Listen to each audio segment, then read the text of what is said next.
Siz tasvirda ko'rib turgan mazkur ustunlar 1971-yilda o'rnatilgan bo'lib, bugungi kunda ularning texnik holati qoniqarsiz. Stalbalarning ahvolini ko'rsangiz, ichi kavak bo'lib, xuddi pechkani turbasiday bo'lib qorayib, kuyib ketgan. Sizlardan biz ham shu yordam qilamiz, shularni bir almashtirish yo'limi, remont qilish yo'limi. Mana hozir beton stalbalar qo'yilyapti. Bizdagilar mana shu 71-yil o'tkazilgan. Men shu paytlar yosh bola edim. Mana shu muammo doim bor bizga. Qisqa qilib aytganda, osmonga bulut chiqib, yomg'ir tomchilab boshladimi, biz tayyorgarlik ko'ramiz. Svet o'chadi. Aholi tomonidan bir necha yillardan buyon qilinayotgan murojaatlar hozirga qadar yechimini topmagan. Kuni kecha fuqarolarning hayotiga xavf tug'diruvchi holat yuzaga kelgan. Muddati o'tgan ustunlardan biri qisqa tutashuv tufayli yongan. Mana ko'rgan bo'lsalaringiz, stalbalarimiz chirib ketgan, yonib ketgan. Juda ham bir avariy holatda bo'lib qolgan. Mana qishda, bahorda, qishli yomg'irli kunlar bo'ladi. Bir yomg'ir yo qor yog'sa, bizda albatta svet o'chadi.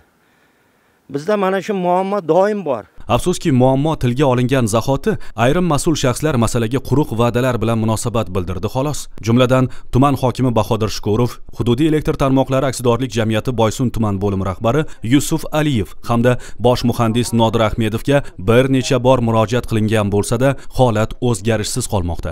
Biz bir necha marta mahalla bilan birgalikda hokimiyatga borganmiz. Hokim ham bir necha marta va'da bergan. Haqiqatan boramiz, bitta liniya sotilgan turibdi, sim yo'q. Hamma istolba tayyor.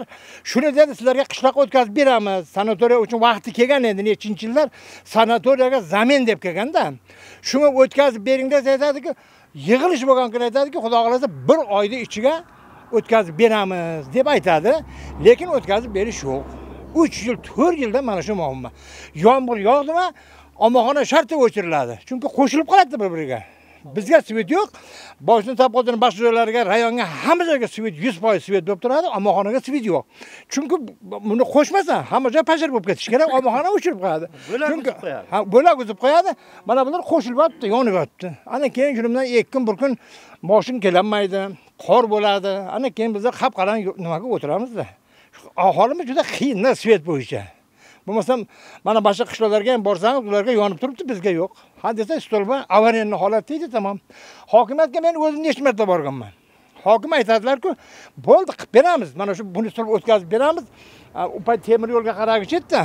Hozir endi bu Minizrabga o'tib ketdimi, nimaga o'tdi? Profsazga o'tib ketdi. Shu paytga aytdi, biz dedi, "Mana so'raymiz" dedi. Bu temir yo'ldan so'raymiz, o'tkazib beramiz. Chunki so'rab turibdi, foydalanasizlar dedi.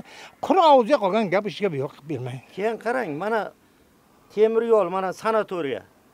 1 oydan keyin tugaydi, hech kim qolmaydi. Lekin sveti doim bo'lib turadi, kecha kunduz. Qishloqda bo'lmaydi. Mana endi qarang, oktyabrdan sanatoriya yopiladi. To 1-aprelgacha u yerda qarovuldan boshqa hech kim bo'lmaydi.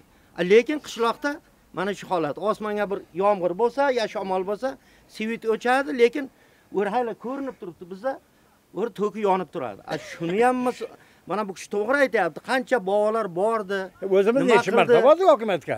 Shunga ham imkoniyati bordir-da, endi davlatimiz bitta-ku endi. Ma'lumot o'rnida, hozirda 100 dan ortiq yuridik va 2000 ga yaqin maishiy iste'molchi 10 kilovatli havo elektr tarmog'i orqali muddati o'tgan ustunlar vositasida elektr ta'minotidan foydalanmoqda. Qishloqda faqat elektr ta'minoti emas, balki yo'l muammosi ham dolzarb masala sanaladi.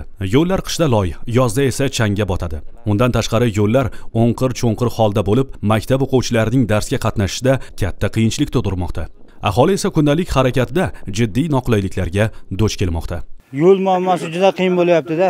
Maktab paytlari, ayniqsa bahorda, yog'ingarchilik paytlarida maktabda umuman bolalar o'tolmay 2 kunlab, 1 kunlab bolalar maktabga bora olmay qoladi-da. Yo'l og'ir. Agar o'tadigan bo'lsa, yo'llar tizzasigacha loyga botib o'tish kerak. Uni seldan o'tolmaydi bolalar. Juda qiynalib qoladi bolalar. Keyin yo'llar umuman talabga javob bermaydi, ta'mirlanmagan. Xalq farovonligi va inson manfaatlari ustuvor qadriyatga aylangan bugungi islohotlar davrida bunday muammolarga befarq qarash mumkin emas.